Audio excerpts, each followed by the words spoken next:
আল্লাহ নবী সাল্লাল্লাহু আলাইহি সাল্লাম বলছেন, উম্মত সব কিছুর স্বাদ, সব আনন্দ, সব হাসি, সব স্বাদ, সব মজা এক মুহূর্তেই স্তব্ধ করে দিবে, শেষ করে দিবে যেই জিনিস, সেই মৃত্যুকে বারবার বেশি বেশি স্মরণ করো। মৃত্যু আসবে তো এক মুহূর্তেই তোমার জীবনের সব স্পন্দন থামায় দিবে। আর হাত নড়বে না, আর পাও নড়বে না, আর চোখ মিলবে না, আর কান শুনবে না, আর জবান উচ্চারণ করবে না, আর কোনো দিন হাজার আইটেম তরকারির মাছের গোশতের স্বাদ এই জিহ্বাতে আর অনুভূত হবে না। এই পৃথিবীর সব আলো বাতাস থাকবে, রোদ উঠবে, বৃষ্টি আসবে, আলো হবে, অন্ধকার হবে, রাত হবে, দিন হবে, তুমি আর থাকবে না। না তখন আলো দেখবা, আর কোনোদিন না অন্ধকার।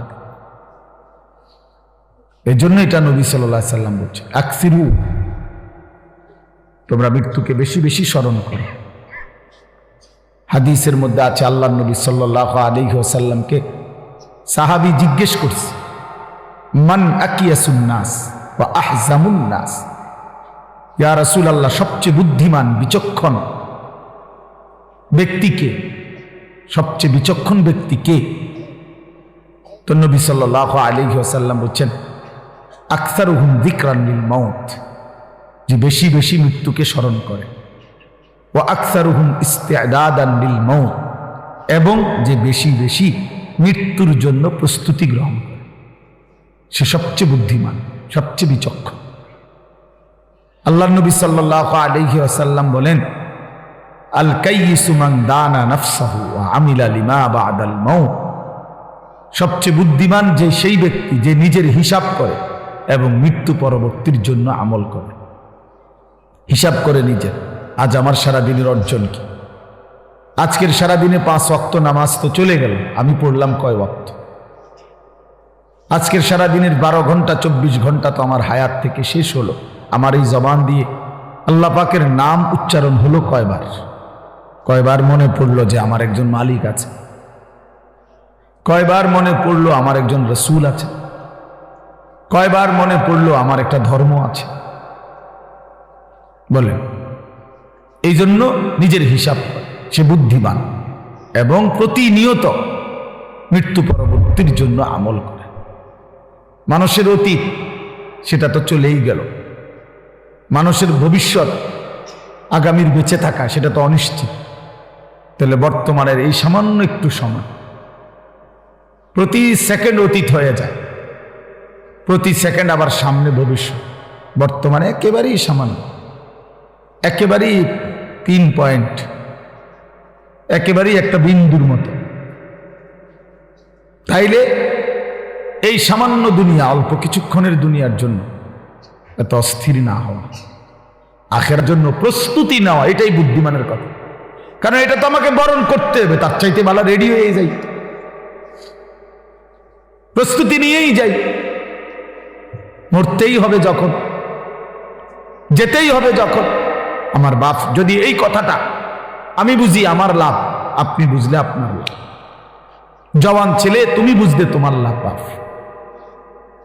হাসি ঠাট্টা রং তামাশা, এই খামখেয়ালি, এটা আসলে কোনো জিন্দিগি না। যৌক্তিক কথা এটাই যে বুদ্ধিমান বিবেকবান বিচক্ষণ মানুষ কোনো কাজেই পরিকল্পনাহীন করে না। পরিকল্পনাহীন কাজ তো পশুর হইতে পারে, গন্তব্যহীন টার্গেটবিহীন জীবন তো জানোয়ারের হতে পারে, মানুষের হতে পারে। পাগল ছাগলের হইতে পারে, মানুষের হইতে পারে। কোনো বাসে যদি কোনো প্যাসেঞ্জার উঠা কন্ট্রাক্টর যদি জিজ্ঞেস করে কই নামবেন, এখন প্যাসেঞ্জার যদি বলে তোমার যে এনে মন চায় এখানে নামায় দিও, তো সে কি বলবে? হেল্পারের কবি এই পাগল কি লেগে উঠাইলা? এই পাগল বলতেই পারে না কোথায় নামবে। এখন তুমি নওজোয়ান, বলো ভাইয়া তুমি কোথায় থামবা? তোমার মঞ্জিল কোথায়? দিন রাত যারা মোবাইলে ছবি দেখো, প্রিয় বন্ধু কোথায় গিয়ে থামবা? মানে এই ছবি দেখা থামবে কোথায়? নারী ছাড়া, অশ্লীল দৃশ্য ছাড়া যাদের দিন কাটে না, রাত কাটে না, দোস্ত আমার, থামবা কোথায় গিয়ে? একটা হিসাব কও যে ইনশাআল্লাহ হুজুর আমি টার্গেট নিছি 30 বছর নারী দেখব, অথবা আগামী আরো 6 বছর বেডির ছবি দেখব, উলঙ্গ দৃশ্য দেখব, এরপরে থাইমা যাবো, সেটা কও। কোনো টার্গেট নেই, কোনো গন্তব্য জানা নাই, পথ জানা নাই। তো এ তো ছাগলের জিন্দিগি, এ তো মাতালের জীবন, তো পাগলের জীবন, এ তো অসুস্থ জিন্দিগি ভাইয়া, এ তো অসভ্য জিন্দিগি, হাইওয়ানের জীবন। কোন সুদখোরকে জিজ্ঞেস করেন, হারামখোর, অবৈধ উপার্জনকারী, ওজনে কম দেয়, কাস্টমারকে ঠকায়, মিথ্যা বলে, হারাম রোজগার করে, এই নাফরমান বাটফারকে জিজ্ঞেস করেন যে কখন থামবা, কতদিন পরে তোমার টার্গেট, কয়দিন মিথ্যা বলবা, চাহিদা পূরণ হবে কোন দিন? কশ্চিন কালেও না, কোনোদিনও পূরণ হবে না। রাক্ষসা এই দুনিয়া কোনোদিন তৃপ্ত হতে দেয় না, কাউকে না, কাউকে না, কাউকে না। 7 রাজার ধনও যে পাইছে সেও অতৃপ্ত, অতৃপ্ত। 7 মহাদেশের সম্পদের মালিকও যে হয়েছে সেও অতৃপ্ত। কারুন আল্লাহ তাআলা তাকে অগাধ সম্পদ দিছে। وآتيناه من الكنوز ما إن مفاتحه لتنوء بالعصبة أولي القوة। কোরআন শরীফে আছে, আল্লাহ বলে আমি কারুনকে এত বেশি পরিমাণ স্বর্ণ রৌপ্যের ভান্ডার দিলাম, ভান্ডার যেগুলোর চাবি বহন করবার জন্য শক্ত সামর্থ্য যুবকের পিঠ বাঁকা হয়ে যায়। 70 জন যুবকের পিঠ বাঁকা হয়ে যায়, বাঁকা হয়ে যায়। এই অসুবিধা না, আমরা এত পেরেশানি করেন, কিছু অপদার্থ থাকবেই। এই 1 প্যাকেট বিরিয়ানি লেগে ঘুরতে আছে, কথা বুঝছেন? এই কিছু অসভ্য থাকবেই, এইটা আপনি চিন্তা করেন। যতক্ষণ রাতের যদি 3টাও বাজে, তারপরও এই 1 প্যাকেট ঠান্ডা বিরিয়ানির লেগা ঘুরতে আছে বাহিরে, বুঝছেন না? কথা বলবো, আওয়াজ করব, অর্থাৎ উদ্দেশ্য হলো হুজুর আপনার এগুলো আলাপ বন্ধ করে যেটা দই না এটা দিয়ে আনা লাগবে, বুঝলেন না কথাটা? হ্যাঁ হ্যাঁ, এই জন্য এত চিন্তা করে হতো না, এত জনের কথা ভাবলে পারতেন না। আমি এই জন্য বলছি আপনার জন্য শুনেন, আমি আমার জন্য শুনি, খালাস। এটা আমরা সহজ হিসাব, তাই না?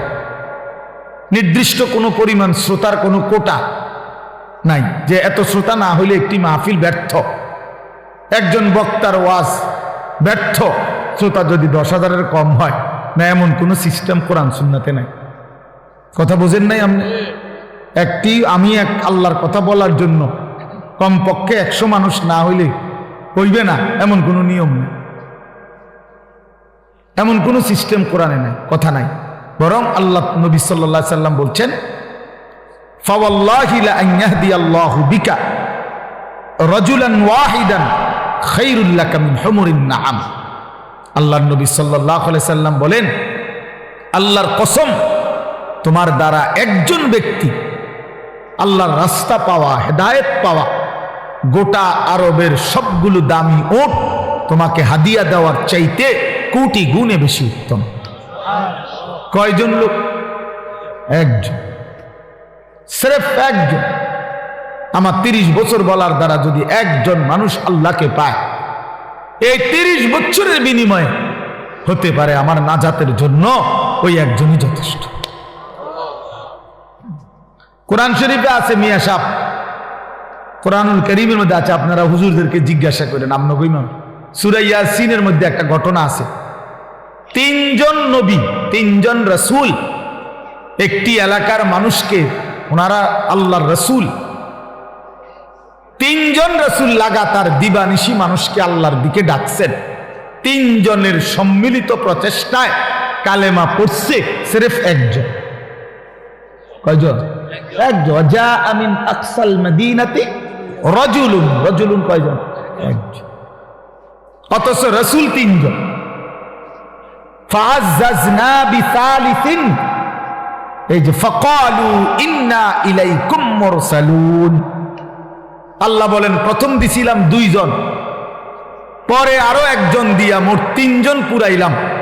তিনজনে মিলে বলছে, হে আমাদের জাতি, আমরা তিনজন তোমাদের নিকট আল্লাহর রাসূল। তিনজনের দিবানিশি মেহনতে ইমানদার হয়েছে শুধু একজন। ওয়াজা মিন আকসাল মাদিনাতি রাজুলুন, এই একজন, ওই একজন লোক যেদিন নিজের কালেমা প্রকাশ করছে, পুরা জাতি ওনারে ধইরা মারতে মারতে ওইখানেই শহীদ করে ফেলছে, মেরেই ফেলছে। ঠিক যখন ওনার জান কবজ হয়, তাফসীরের মধ্যে আছে আল্লাহর ফেরেশতারা জান্নাতের ঘর ওনার চোখের সামনে তুলে ধরছে। আর ফেরেশতারা বলছেন, কিলা দুখুলিল জান্নাহ, হে আল্লাহর বান্দা, এই মুহূর্তেই জান্নাতে ঢোকো। ও দুখুল